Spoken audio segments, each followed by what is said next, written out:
Hi అండి. గుమ్మడొడియాలు, వంకాయ పులుసు ఎట్టానండి. చాలా బాగుంటుందండి. ఒకసారి మీరు కూడా ట్రై చేయండి. ఏం లేదండి, గిన్నెట్టి నూనె పోసి ఈ గుమ్మడొడియాలు కరకరలాడేలాగా వేయించుకోవాలండి. దాని తర్వాత ఉల్లిపాయ ముక్కలు, టమాటాలు, పచ్చిమిరపకాయ ముక్కలు, కొంచెం పసుపు, ఉప్పు ఇవన్నీ వేసి బాగా మగ్గబెట్టాలండి.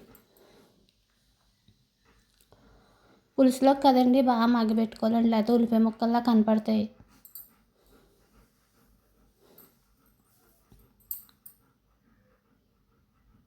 పులుసు కూరలు చాలా బాగుంటాయండి. ఇదిగోండి గుమ్మడొడియాలని పులుసు పక్కన పెట్టుకున్నాను వంకాయ ముక్కలు కూడా వేసి బాగా మగ్గనివ్వాలండి. తెల్ల వంకాయలకి టైం పడుతుందండి మగ్గేసరికి.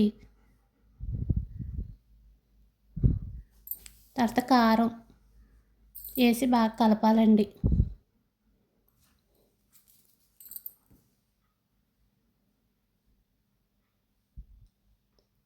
కలిపిన తర్వాత చింతపండు పులుసు కూడా వేసుకొని పులుసు బాగా మరగనివ్వాలండి.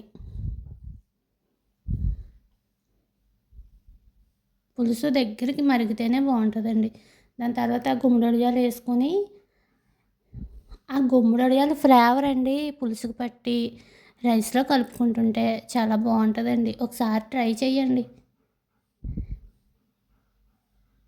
పులుసు దగ్గరికి మరగాలండి నూనె తేలేదాకా.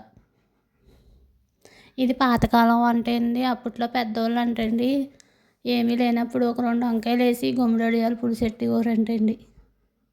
థ్యాంక్ యూ అండి.